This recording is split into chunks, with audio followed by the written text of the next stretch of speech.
Hey guys, it's welcome to the show. This is Sober Redneck. Uh, show's called Let's Talk About Men's Health, Mental Health and Sobriety, Recovery. I'm your host, Ben or Benjamin, however you want to call me. And today, this is a little self-reflection interview with myself. Little questions I got here. Told y'all I have me index cards. I got my hats, my wonderful hats that I like wearing. Yeah, I'm Benjamin. I'm in recovery.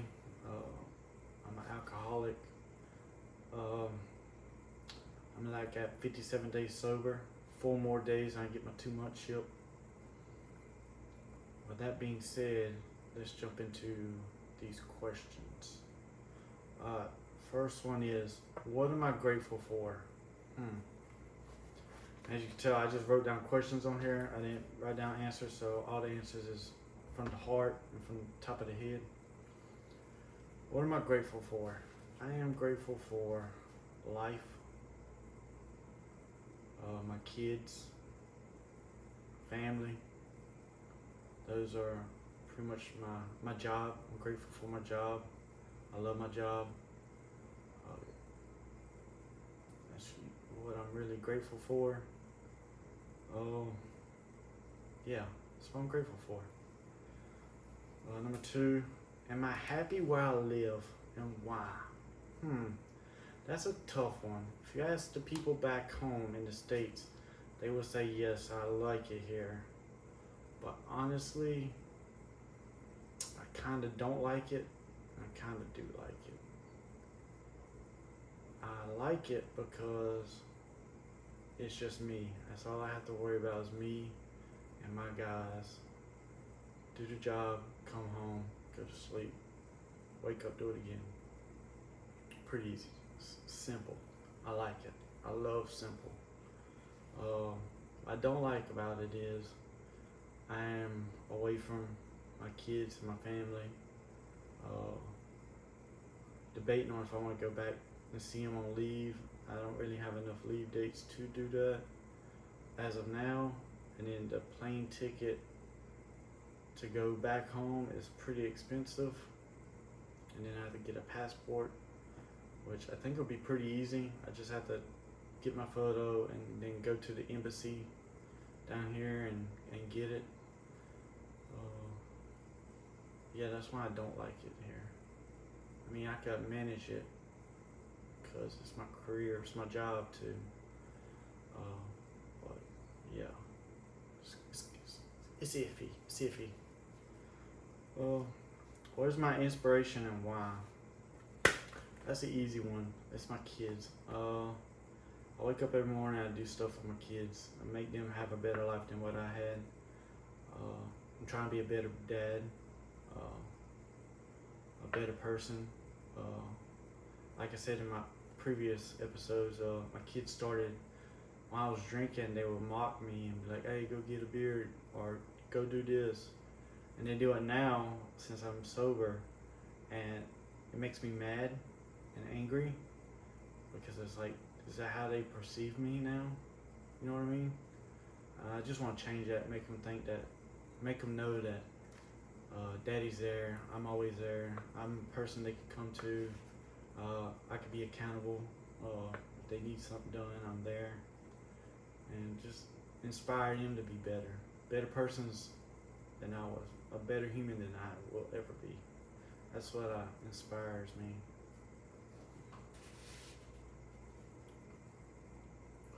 What is the most recent lesson I learned?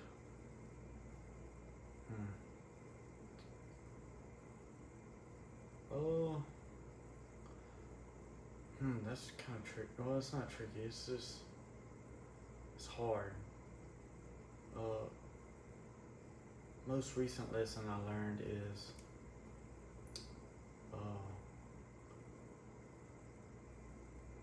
find ways that make you happy. And do what makes you happy. Don't go fall into the norm or back to the old ways that you used to be. Find what makes you happy now and do it.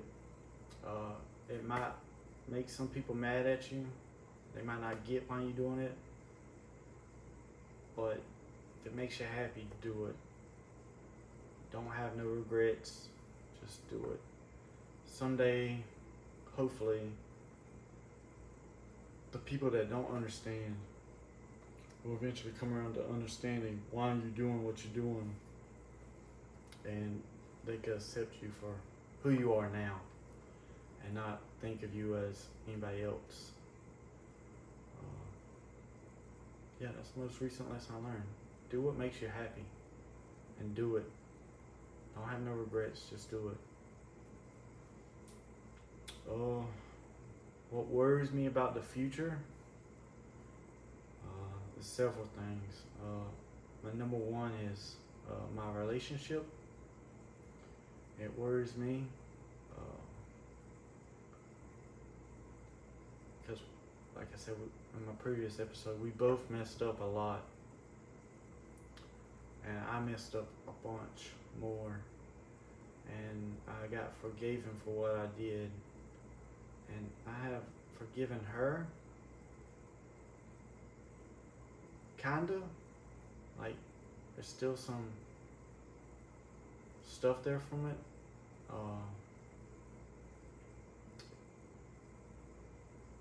That worries me. And then just figuring out what we're gonna do now. Because right now, I said we're done, but I've been with her for 15 years, and she's my best friend. She's my friend, and I get it. Friends have falling outs and stuff, and you move on. But I'm not too sure if I'm ready to, or if I want to. And it's something I had to think about long and hard, and try and see. Because we tried once before. I called it off once before, and we tried, and I didn't feel like anything changed really. But she was doing a lot, and I thought I was doing a lot, but thinking about it, I didn't really do much differently. And like I said, I was, and that kind of made me feel like she wasn't doing much, so I called it back off. But I don't know what to do. I really don't. I'm trying to figure that out. It stresses me out too. Another worry I have is about my health. I'm supposed to be like mid-boarded, or recommended mid-board. If my diagnosis comes back positive for like, I think it was like Raynaud's disease or something like that. And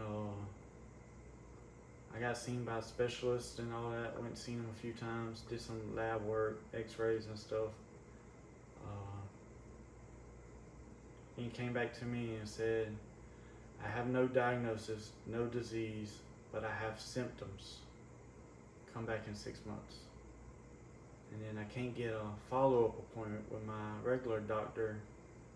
I'm on like week 3 of waiting for an appointment, just to figure out like, what does that mean? Because I don't know what it means. I'm confused. I don't know what's going on. I'm trying to work like I'm still here, and then it's also in my mind that, hey, I might not be here. So that worries me a lot.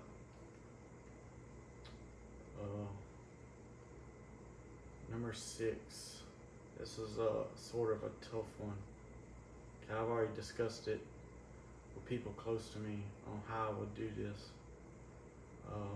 But the question is, if today was my last day, what would I do differently? Well, first off, I wouldn't tell nobody it was my last day. I would make the most of it. Talking as if I'm still in country. I will talk and listen to my kids for a long time, as much as I could. Just listen to them talk, what they aggravated with, who they don't like now, or why they frustrated, or why ain't their mother listening to them. and just talk to them, tell them I love them and I miss them so much. Just know that I love them. Then I'll probably call my parents, my mom and dad, talk with them for a long time, tell them I appreciate everything they've done for me, and that I'm grateful for them being in my life. I wouldn't change them being as my parents. Then I will talk to my best friend. I don't know if she'll be my wife or if we still talk at this point, or my ex. I don't know what it'd be because it's still up in the air. I don't know. I will talk to her, tell her that I always loved her, and that I did everything I could for them to have a better life. Yeah, I wouldn't tell nobody it was my last day. I don't want to put that on them, knowing that it's my last day. I don't want that pressure on them, so that's how we'll pretty much handle that like that.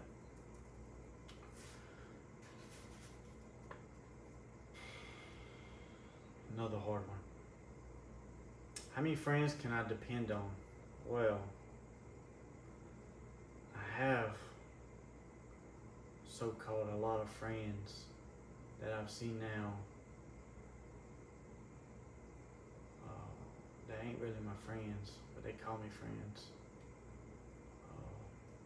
Mainly because, yeah, again, they invite me to do stuff. Like we went golfing pretty much this weekend. That was fun. Like the weekend before, they didn't invite me out like they usually do. I just ran into them at the bar, and I said what's up to them. I was trying to hang out with them, and then I got busy doing what I was doing. And then, like, it's common courtesy if you see your friend out and you're out with them, that you tell them that you're gonna leave, right? That's not something made up that I do, just me. Well, they just left me and went back home. It bugged me. Like, I tell you everything I'm doing when I'm leaving, and they can't do that for me. So there's that. And they started not to really invite me out and do much. So there's that. I got some people at work I could call. I'll be there. I have my recovery system, my support system that I could call on that I think will be there. Not too sure, but I ain't tried it yet. But yeah, I don't really have what I would call friends, just colleagues, in my opinion. Very lonely, very lonely. Trying to be more out, but I put too much trust and standards on people that they always disappoint me and always get mad. So if I feel like, and I see it as, if I do it on my own, the only person I have there is me. I can't really disappoint myself, because I've already done that so many times. So there's that. How would I describe myself? Now I'm sober. I'm alcoholic. I always do my introduction as hey, I'm Ben. I'm alcoholic. That gets that out of the way. But pretty much kind of outgoing. Love to like explore, find new things. Dedicated to work. I love work. I'm funny. I have a approachable and understanding personality is what I was told. I have a good heart, even though I don't think I do, because I can be cold-hearted sometimes. I have a big, good heart is what everybody tells me.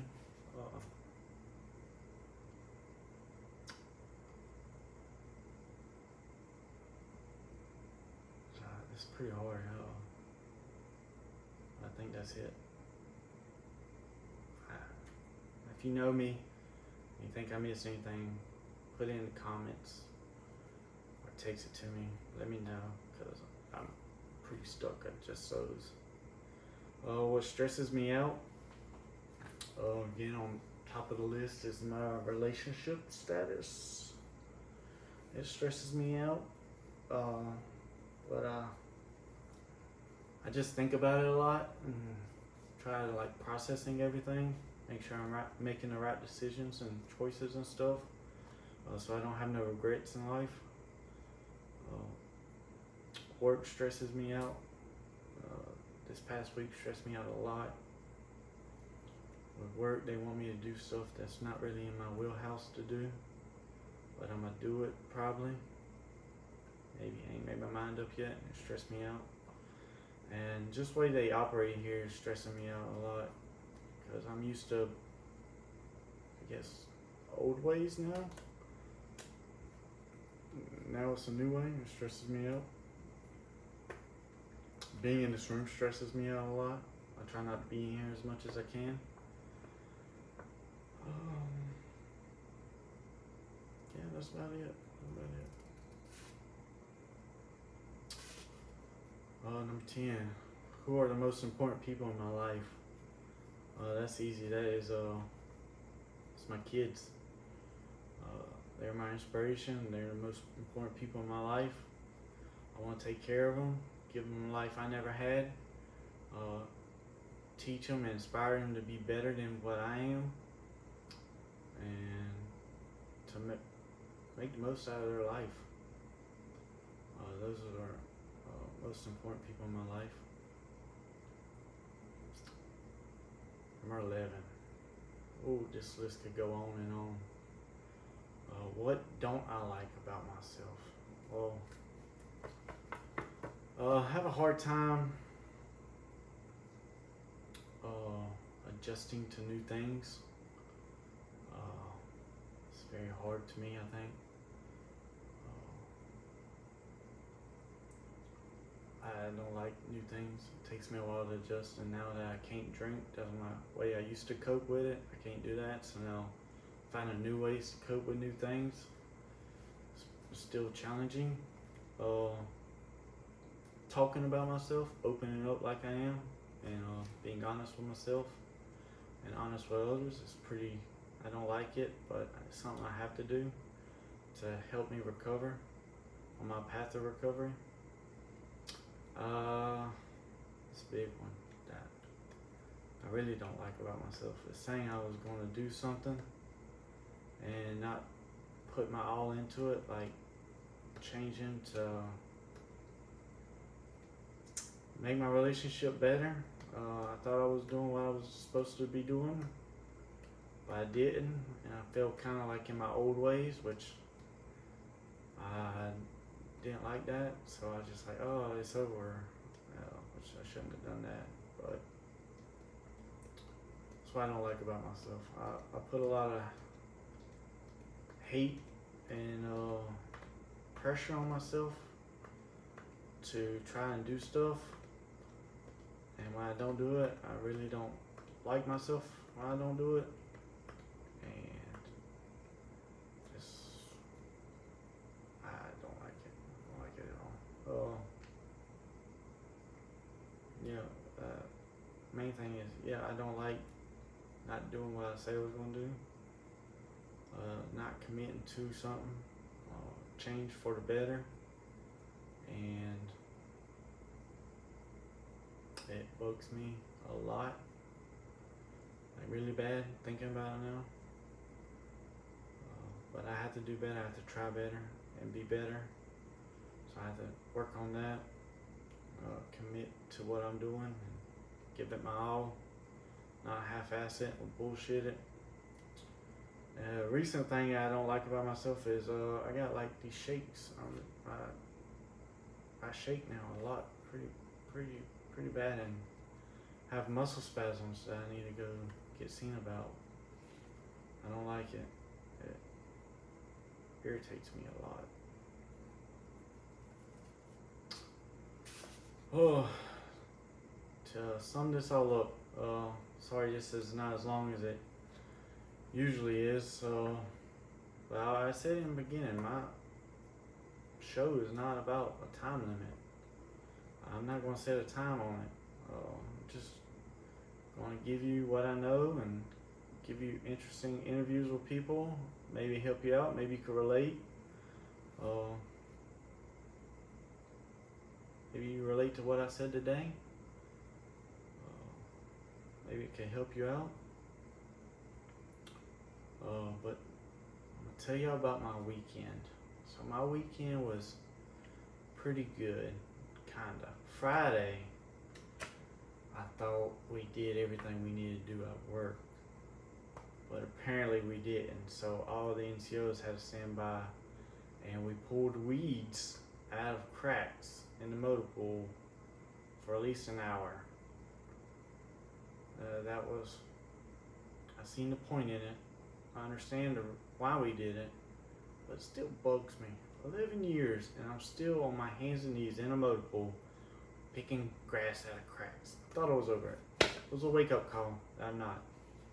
Don't ever get too high up on that horse or that pedestal. You can always be knocked down, and always be humble.